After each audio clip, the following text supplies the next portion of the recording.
नियम रूप से उसने अपना वहाँ राग दिखलाया है।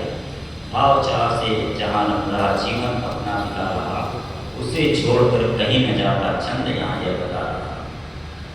सब जितना भी भटकन है वो राग के कारण से है। जब तक राग नहीं छूटेगा, बहुत महत्वपूर्ण है। अच्छा, राग छोड़ना आसान है कि द्वेष छोड़ना आसान है?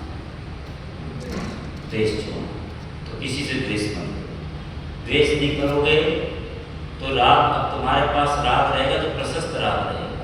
एक है प्रशस्त राग, एक प्रशस्त राग। प्रभु से राग, गुणों के प्रति राग, प्रशस्त राग है कि नहीं? शरीर से राग, अप्रशस्त, देह के प्रति नहीं। ममत्व बुद्धि से बचना, संसार में भटकन का कारण है ममत्व बुद्धि, और इससे जितना जो व्यक्ति बच जाए उतना ही अच्छा है। संसार में रहते हुए अपने सब आवश्यक कर्तव्यों को पूरा करते हुए व्यक्ति चले तो अपने लक्ष्य तक पहुंच सकता है।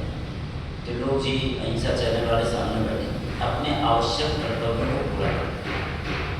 प्रातः उठते देव पूजा करते हैं, गुरुओं की उपासना करते हैं, स्वाध्याय, ये जो स्वाध्याय इष्टोपदेश का प्रवचन होते हैं गुरु जी के, उन प्रवचनों को जन जन तक पहुंचाते हैं। अर्थात मार्ग प्रभावना अंग का कार्य इस स्वतः करना, साथ ही से पुण्य, साथ ही से स्वतः ही, और भक्ति भी करते, नृत्य भी कर लेते।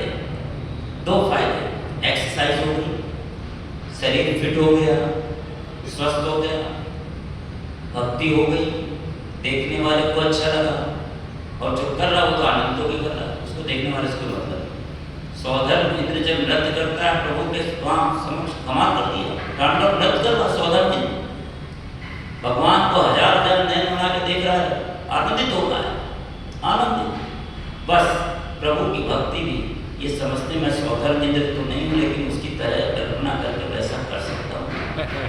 तो आज नहीं तो कभी न कभी सौधर्म इंद्र वास। जय हो गुरुदेव। ये बड़ा भक्ति से सब कुछ रखा हुआ सामने फल आम बहुत महत्वपूर्ण है। आम राष्ट्रीय फल है और फलों को नहीं चुना गया। आम जैसा नहीं मारा, केले को नहीं चुना, अनानास को नहीं चुना, एप्पल आप कहते रहे डॉक्टर हो आप, एप्पल खाओ स्वस्थ रहोगे, राष्ट्रीय फल नहीं माना है। लाख आपने कहा हो, नहीं माना। कमाल के इतने सारे फलों के बीच में आम को चुना गया, क्यों? ऐसी क्या विशेषता हो गई आम की? सबसे बड़ी बात है आम की हर चीज का आम, गुठली, आम की गुठली, आम के छिलका, आम के पेड़ का पत्ता, आम की छाल, आम की राख, जड़ी, सब चीज काम आ जाती है। पहली चीज, कोई चीज व्यवस्थित नहीं। दूसरी बात, कोई व्यक्ति जैसे बालक, तुम्हारा नाम क्या है? अद्वय। अब तुम अपने मुख में कोई चीज डालो, मुख से निकालो, अच्छा लगेगा तुम्हें? नहीं। लेकिन आम की गुठली कितनी बार भी डालो निकालो, कोई तुमसे नफरत नहीं करेगा। अर्थात ये घृणा को जीतती है, इस बात का संदेश देती है कि मुझसे कोई भी नफरत नहीं करता, घृणा नहीं करता। नहीं तो आदमी घृणा करे, हटा दे, नहीं अच्छा लगता है। इसलिए आम हमारा राष्ट्रीय फल है। ठीक उसी प्रकार से हमारी वाणी व्यवहार से स्वाध्याय को प्राप्त करने का तात्पर्य ये है कि हमसे कोई घृणा न करे। हमारी वाणी व्यवहार ऐसा हो कि सब हमसे संतुष्ट रहे, वो नहीं रहे, प्रेम करे या न करे, मैं सबसे प्रेम करता हूँ, बस मैं आनंदित रहता हूँ। तुम आनंदित हो या नहीं हो, उसके लिए कुछ नहीं कर सकते। कभी कभी कुछ घटनाएं घट जाती हैं। आज प्राकृतिक आपदा घटना घटी, उत्तराखंड में बादल पड़े, बहुत सारे पानी बह गए, जिस रास्ते से हम लोग आए थे उसी तरफ। अच्छा, उस साइड बादल फट जाने से इतना तेज पानी का बहाव आया, बहुत सारे लोग का हो गई। अब बहुत सारी टीमें गई, देख रहे लोग, कुछ नहीं कर पाए। जो गांव ऊंचाई पे थे उन्होंने वीडियो फोटो बनाए, वहाँ पे कैमरे लगे थे, उसमें वो कैच हो गया। पानी की बड़ी भारी बूटी धारा ऊपर से बहती हुई आ गई, और सब बिल्डिंगें देख रहे हैं, बहाती नहीं चल जाती अपने साथ, रोक नहीं पा। क्यों? समय नहीं इतना।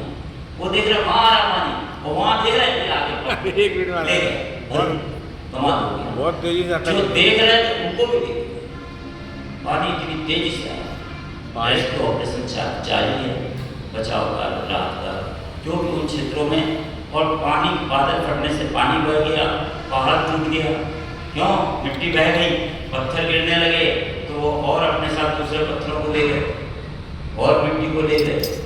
तो ये ऐसी घटनाएं हो जाती हैं। और ये आपदाएं इसलिए आती कि तुमने प्रकृति के साथ छेड़छाड़ का दोहन किया, इसलिए ऐसा हो। तुम छेड़छाड़ नहीं करो तो तुम्हारे साथ दुर्घटना नहीं घटेगी। घटना तो जीवन में घटेगी, दुर्घटना घटने का कारण है तुमने अत्यधिक दोहन किया, आवश्यकता से अधिक तुमने कार्य किया, इसलिए ऐसा हुआ। आवश्यकता में एक कमरे की थी, तुमने 10 कमरे बनाए, तो तुमने आवश्यकता की उतना किया कि ज़्यादा किया। तुम्हें आवश्यकता 5 ड्रेस की थी, तुमने अपने घर में कितनी ड्रेस रखी? तुम्हें आवश्यकता कितने सामान की थी? सच्चाई या आवश्यकता से ज़्यादा संग्रह करने का कारण ये दंड का कारण। आवश्यकता से अधिक अनावश्यक कार्य करोगे तो दंडित हो। आवश्यकता है उतना करो, कोई दिक्कत नहीं। उसके लिए प्रभु ने स्वयं आदिनाथ को उपदेश दिया और 72 ग्रहों को बताया। बताने के पीछे हेतु यही था कि तुम अपने जीवन को अच्छी तरह से जियो और जी करके अपने लक्ष्य तक पहुँच सको। तो हम इस ग्रंथ के माध्यम से प्रवर्तक सहज सागर जी महाराज से निवेदन करते हैं कि उनके उद्देश्य से हमारा जीवन संवर सके। बहुत महत्वपूर्ण है कि हम अपने जीवन को कैसे संवारें, जिससे कि आज की इस आपाधापी के समय में हम पापों से बच सकें और अपने जीवन में सार्थकता से रह सकें। दोनों हाथों बोलो नमोस्तु गुरुदेव, नमोस्तु नमोस्तु गुरुदेव, नमोस्तु नमोस्तु प्रवर्तक डॉक्टर मुनि सहज।